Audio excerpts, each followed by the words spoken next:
talaga, ito po ang masasabi natin na ang buong Mindanao is the last.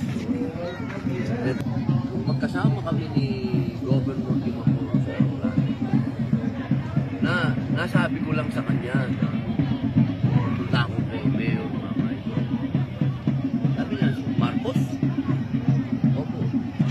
Pumunta ka doon talaga. Sabi niya, kasi yung lugar na yun, napakagandang lugar nun. Saka matutuloy. Papailigan po ng wako.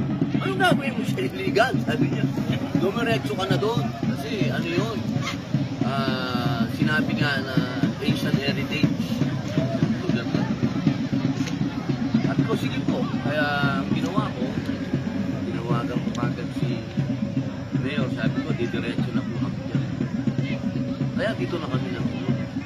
Sana ganito, kaparehas ni Mayor Marcos Mamay. Pinag-uusapan natin yung development at the same time, ayan, kultura, buhay.